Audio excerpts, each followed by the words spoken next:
If you've driven down Main Street in Holyoke recently, you may have noticed some new decor.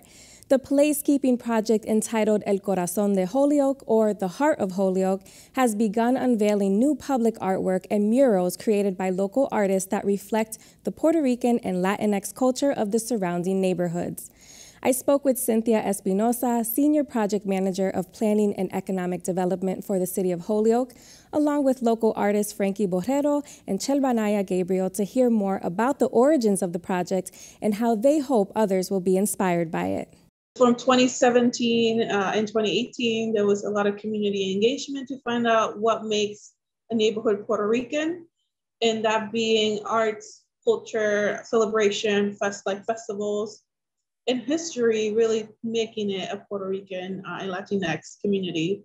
So from there, El Corazón, the Heart of Holyoke, really came out, that you're really showing the heart of that.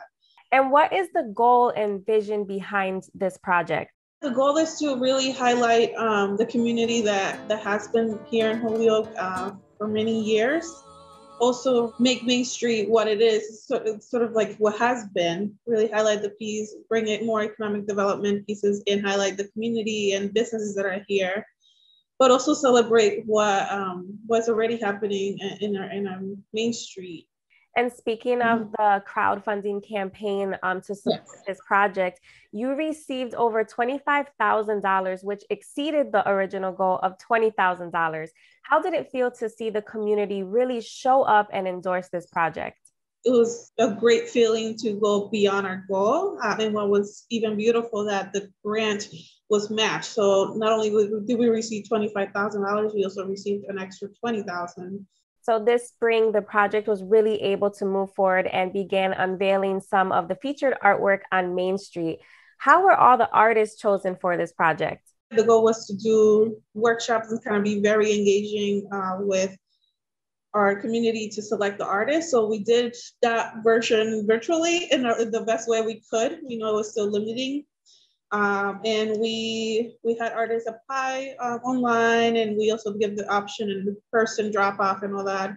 And from there, we had our advisory committee select local artists based on their application. Frankie, you are a self-taught colorblind artist who has been part of several community art projects in Springfield, including Fresh Paint and the Black Lives Matter mural. How did your journey with art begin, and why has it been important for you to be so involved in community art making projects? I've been drawing since birth and stuck to it more or less just drawing Mickey Mouse pictures and things like that, cartoons, comics. And then the graffiti era came, breakdancing, and of course I was entrenched in that.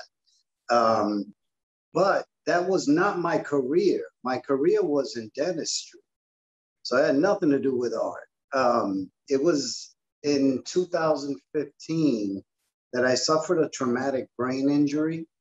And that's when I really, really dedicated myself to the art. How did you get involved with the Corazón de Holyoke project? How did you hear about it, and what interested you in it? It's fascinating because it gives the opportunity to, one, you have a voice, but you also get to decorate a city. You get to express yourself visually in these cities. And my big thing is to make the community a part of it by helping me paint some of these things. Now, your piece for this project is titled Transición de las Antepasadas, or Transition of the Ancestors. Explain to me what this artwork is and what inspired it. It was Puerto Rico themed, but I wanted it to be more historical timeline than your basic stars. So I went to work, did research, like 50 hours of research in how the project is going to go. I started with the pre-Columbus era with the Taino Indians and the natives.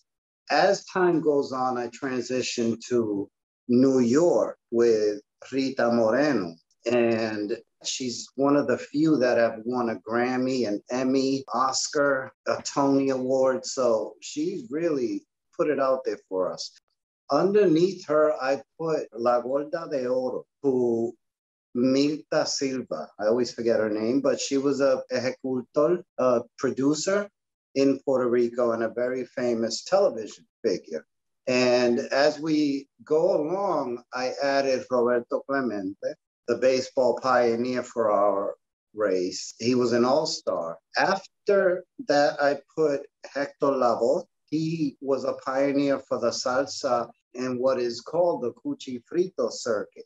And after him, I put Pedro Campo Albizu. In the 20s, he graduated from Harvard, but he was also a pioneer and a revolutionary, a lawyer for our culture in the United States. And he spoke 6 languages. I had to add him to show a little combination of we're not all just music, we're a little bit of everything. And Chelvanaya, you are also a self-taught artist and multimedia art activist with a science background. In your bio, it states that with an Afro-queer, futurist, and disability justice lens, you ask whose stories aren't being told.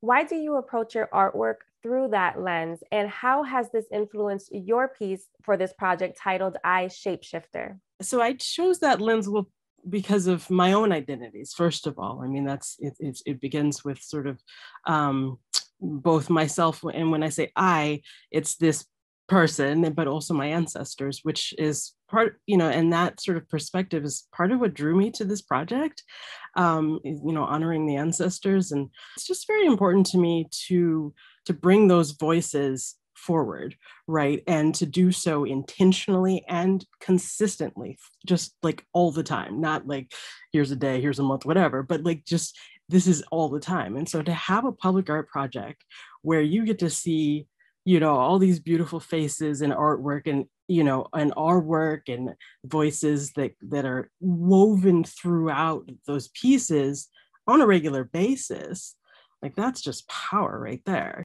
In addition to yours and Frankie's artwork, what other pieces of art can we expect to see along Main Street?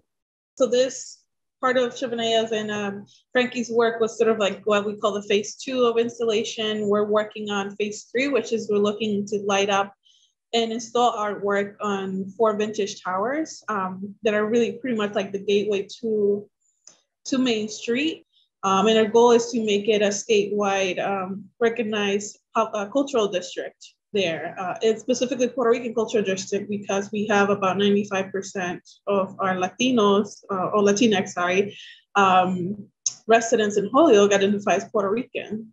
And we also want to highlight the other Latinx in our inner city. So this is a very exciting project. It definitely, we definitely can see it from years to come, and it will change in different ways. It can be from artwork to events to new businesses coming in. So we're really excited and open to seeing how it looks. We definitely have a plan of where to install what, but it's definitely can be changed and adjusted to the needs of the community.